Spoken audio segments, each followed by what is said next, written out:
Hey, how's it going, guys? Happy Sunday. I'm glad you stopped by. So come on in and let's have a chat.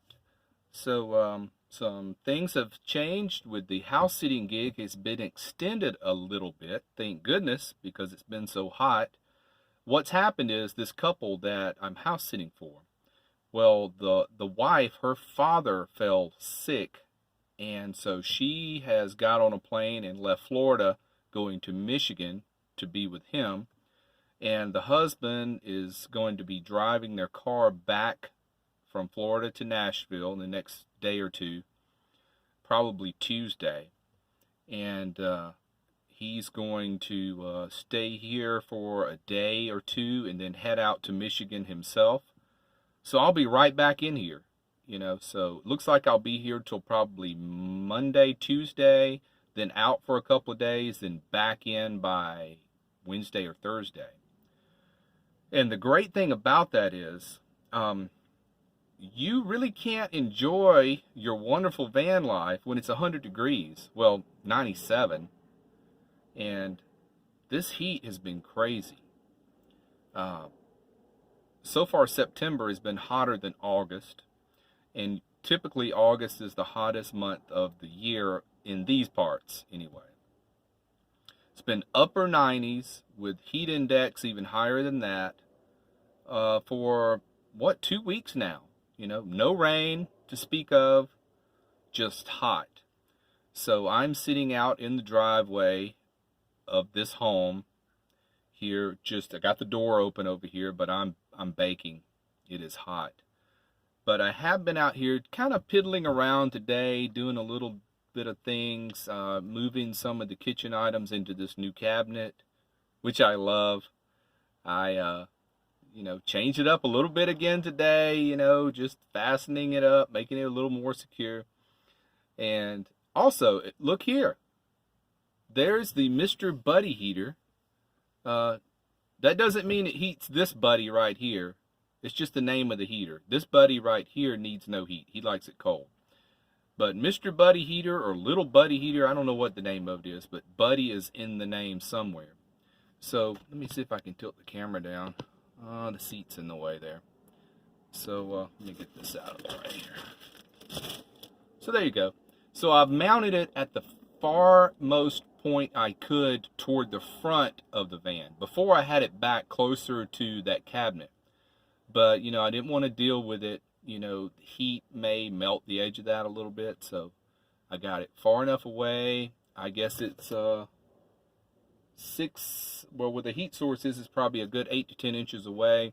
It looks like it's low toward where the rug is, but it's several inches above the rug. And if you've ever had one of these, you do know that the heat that comes off of them, it goes straight up, So last winter I used this, I guess a dozen times or so, and the heat comes straight off of that brick, and it goes straight up. So no heat at all comes straight off of the front toward where that rug is. So I'm not worried about that at all. And I actually lowered it from where I had it last year. Last year I had it about as high as where my finger is now. So I've dropped it down a few inches. You could see the old mount holes. No, you can't see them anymore. But yeah, I just screwed 2 more little hooks in there. It's got 2 places on the back of it for it to mount. And it's perfect. I will not drive around with it like that because it's just hooked on. Gravity's the only thing keeping it on there.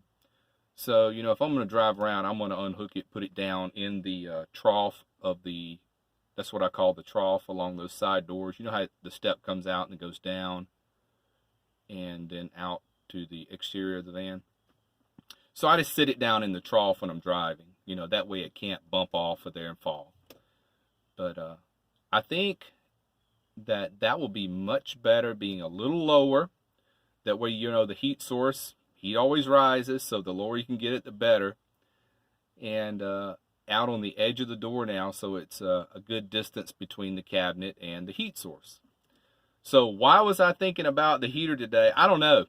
I don't know where that came from, but I just like being prepared, and that gives me one more thing I don't have to do when it gets cold. I don't have to remount that now. It's ready to go. And will it ever get cold again? I don't think so. The world has changed. It just does not get as cold as it used to. Not around here anyway. Last winter was pretty mild. They're calling for a colder winter this winter. Well, I say bring it on. I like cold weather. And that brings me to another point about van life in general.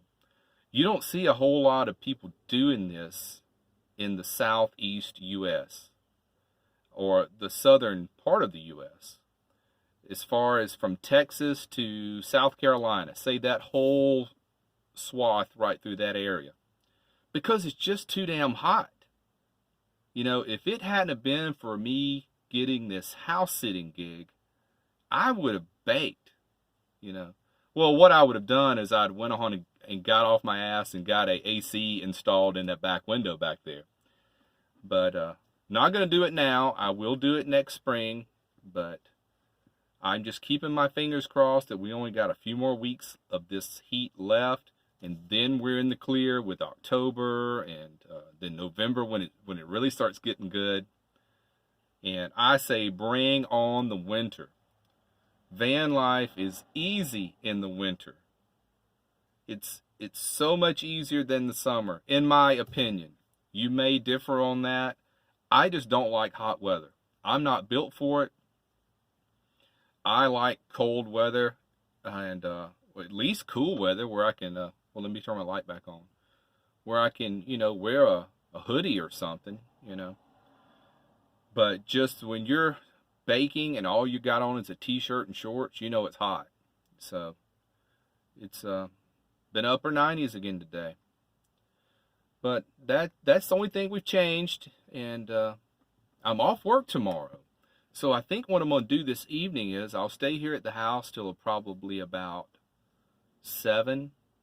And then I think I'll go just about half a mile up the road here.